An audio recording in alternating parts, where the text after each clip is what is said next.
अपने सपनों की आशिया को दे एक नई पहचान माँ भवानी डेकोर प्राइवेट लिमिटेड के साथ, जो है ऑथराइज्ड डिस्ट्रीब्यूटर ऑफ कजारिया।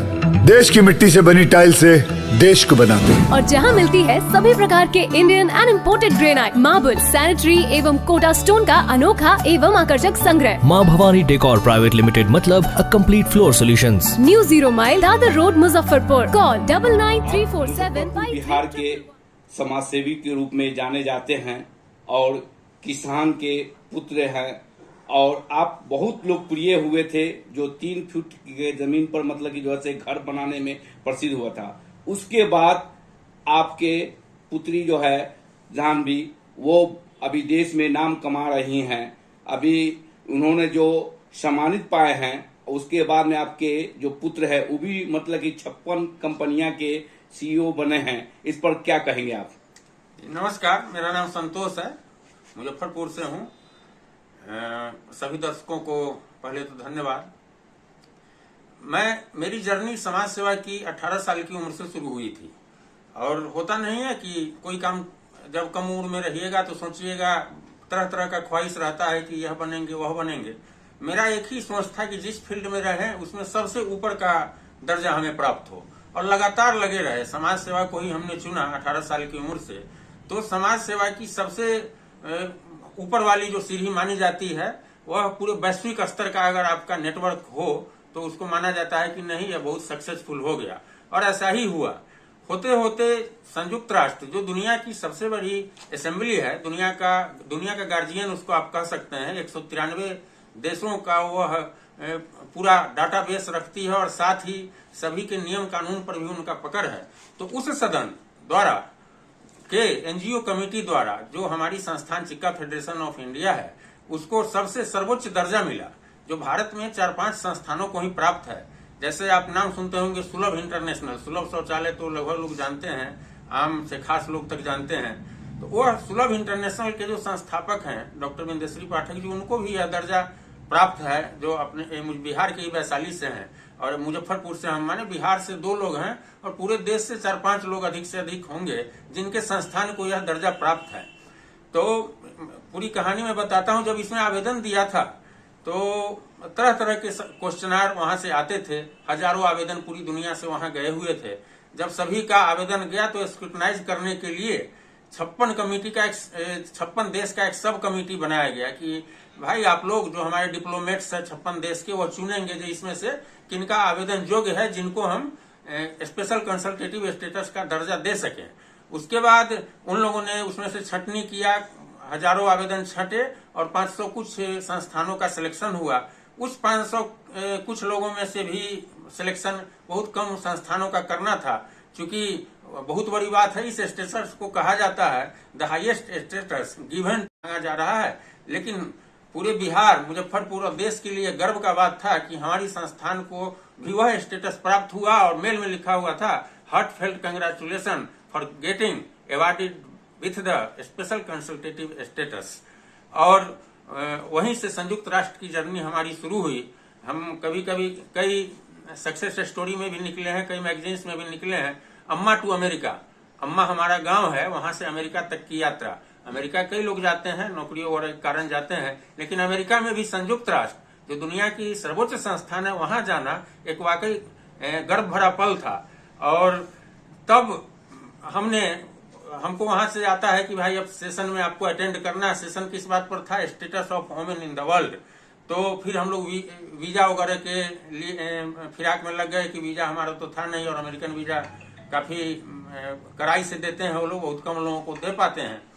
फिर हमने अप्लाई किया वीजा के लिए, और वहां भी लगभग 36-37 मिनट तक क्वेश्चनार, विभिन्न डेवलपमेंटल इश्यूज पर हमारे बारे में पूरा इंक्वायरी होती रही। इंक्वायरी के बाद खैर 1 महीना बाद हमारा वीजा आया, और हम उस सदन में गए। जब सदन में हम उपस्थित थे वहां महिलाओं के सेशन में, तो ऐसा पल लग रहा था। भारत से 2 लोग ही थे। एक माननीय प्रधानमंत्री के नरेंद्र मोदी जी के डेलीगेट के रूप में डॉक्टर नंदिनी आजाद थी, जो उस समय राष्ट्रीय महिला कोष की अध्यक्षा थी। राज्य मंत्री का केंद्र में दर्जा होता है उनका, तो डेलीगेट के रूप में थी। और एक हम दिख रहे थे। 2 ही भारत का चेहरा उस वैश्विक पटल पर दिख रहा था। यह हमारे लिए काफी गर्व की बात थी। सीईओ बने हैं, इस पर क्या कहेंगे कि कैसा महसूस हो रहा है आप लोगों को? हमारा तो ये पर्सनल इंटरव्यू एक दो ही हुआ है, आप लोग संजोग से आए हैं, लेकिन इन लोगों के इंटरव्यू में लगता है कि कई सौ मीडिया भाइयों का इसको प्यार मिला है। उस सब बात में हम एक ही बात बोले हैं। लोग पूछते थे कि दोनों कैसे, आप खुद भी कुछ कर रहे हैं अच्छा, पूरी दुनिया में नाम, और आपके बेटे बेटी भी कर रहे हैं, ऐसा कैसे सब? तो हम एक ही कहे, एक तो हमारा नजरिया अन्य गार्जियन से भिन्न है। अन्य गार्जियन जो देखते होंगे कि हर समय बच्चे को पढ़ाई के लिए ही प्रेरित करना कि पढ़ते रहो पढ़ते रहो, अब दुनिया बदल चुकी है। सरकार की भी न्यू एजुकेशन पॉलिसी आ चुकी है। इस नई शिक्षा नीति में हम सोचेंगे अपने पिताजी और बाबा के समय की बात, क्योंकि उस समय कोई और ऑप्शन नहीं था। उस समय ऑप्शन नहीं रहने का कारण होता था कि पढ़ेगा तो कहीं नौकरी करेगा बस। अब तो एक गूगल और ये मोबाइल ऐसा है कि आप यहाँ बैठे घर बैठे बैठे काफी कार्य कर सकते हैं। तो हमने इस दोनों बच्चों को छूट दिया। अब लड़की है, वो 13 साल की उम्र से स्पीकर और पूरे दुनिया को संबोधित की है इस इशू पर। जो शरीर हमारा तो अधिकार भी हमारा होता है, नहीं कि शरीर हमारा है तो अधिकार हमारे पति का है, ऐसा नहीं। जब शरीर मेरा तो अधिकार भी हमारा, यह लाइन उसका काफी वायरल हुआ था। उसके बाद HIV एड्स पर उसका फिल्म रिलीज हुआ इंटरनेशनल एड्स कॉन्फ्रेंस के प्लेटफॉर्म कनाडा से। ऑथर भी है। ग्लैमर के फील्ड में जाइए तो मिस इन इंडिया का कंटेस्ट तो जीत गई 3.25 लाख वोट से। पूरे देश में एक अलग नाम हुआ था, और बिहार हम उस ताज को लेके आए थे, वह भी एक पल था। तो और सूर्यांश के बारे में 13 साल की उम्र जब उसको देखा कुछ करते, वो भी बुक वगैरह लिख रही थी, तो ये भी उसके प्रतिस्पर्धा में लिखना प्रारंभ किया।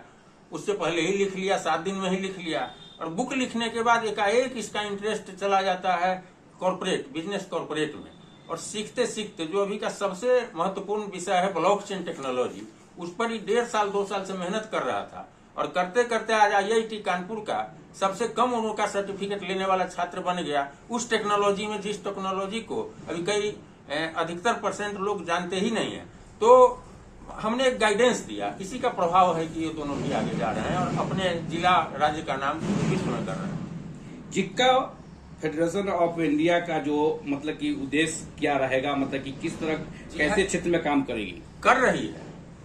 अभी हाल फिलहाल जो कोरोना का ऐसा समय गुजरा है, आपको बता दें कि 40,000 परिवारों को हमने खाना दिया था।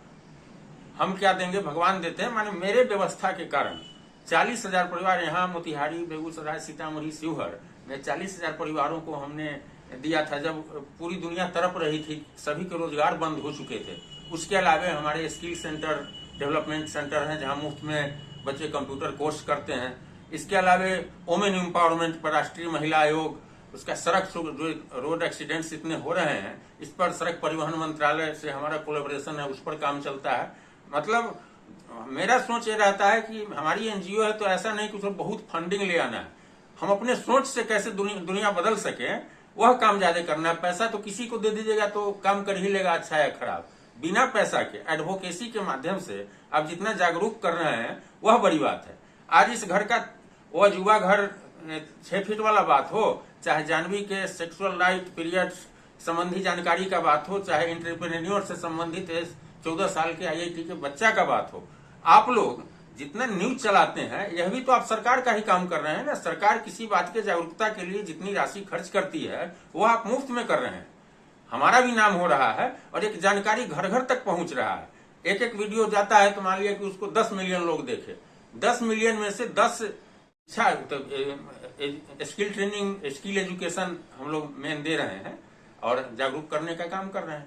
आप अपनी ओर से क्या संदेश देना चाहते हैं उन माँ पिताजी को और बच्चे को, क्या संदेश देना चाहते हैं? तो सबसे पहले तो अभिभावक महोदय जितने हैं उनको संदेश देना चाहेंगे जो बच्चों पर एकदम कड़ाई करना बंद कर दीजिए कि तुम यही काम करो। उसकी इच्छा पहले जानिए कि वह इंटरेस्टेड किस फील्ड में है। किताब तो पढ़ाई तो सबसे आवश्यक बात है, पढ़ाई तो होनी ही चाहिए, लेकिन सिर्फ पढ़ाई अब नहीं कराइए। यह सोच निकाल दीजिए कि अच्छा से पढ़ लेगा तो नौकरी कर लेगा, नहीं। पढ़ाई के साथ जो उसके पास स्किल है उसमें भी आप मदद कीजिए, क्योंकि उसको वह बढ़ाने में अगर 50 रुपया का ही काम पड़ेगा तो आप ही देंगे। आप सीधे कहिएगा कि मैट्रिक कर लो, फिर इंटर कर लो, ग्रेजुएशन कर लो, MA कर लो, डॉक्टरेट कर लो, तो उससे कितनी नौकरियां मिल सकती है। 150 करोड़ की आबादी है हम लोगों की। नौकरी को पहले लोग क्यों प्राथमिकता देते थे? पेंशन के कारण। कि 60 साल के अगर हम हो जाते हैं तो उसके बाद भी सरकार हमारा भरण पोषण करता रहेगा, आधा ही पैसा मिलेगा, कोई बात नहीं। आज तो मिलिट्री तक से वो पेंशन व्यवस्था लगभग हटा ही दी गई है। तो सरकारी नौकरी कीजिए या प्राइवेट कीजिए, दोनों का मान बराबर है। हम तो प्राइवेट को ज्यादा अच्छा मानते हैं कि उसमें आप अपने स्किल से और ज्यादा कुछ पा सकते हैं। सरकार का कुछ क्राइटेरिया निहित रहता है, जो इतना ही वेतन है, इन कैटेगरी को इतना मिलेगा। तो नौकरी के फेर में अपने बच्चों को बर्बाद नहीं कीजिए, क्योंकि उसका बहुमूल्य समय जो 20 से 25 साल का होता है, 15 से 25 का कहिए, वह खत्म हो जाता है। और 25 के बाद आप उसको कहिए आज अब तक नौकरी नहीं हुआ, अब कोई काम स्टार्ट करो, तो उसकी एनर्जी समाप्त हो चुकी रहती है, मन भी टूट चुका रहता है। इसलिए बच्चे के स्किल को पहचानिए और पढ़ाई के साथ उस बात को भी साथ साथ बहुत छोटे उम्र से ले चलिए। आपको जो सम्मानित किया गया है, आप आपके खुद मतलब की जो है आपकी बेटी के हाथों से मतलब सम्मानित हुए, इस पर कैसा महसूस हो रहा है? जी, डॉक्टरेट की उपाधि।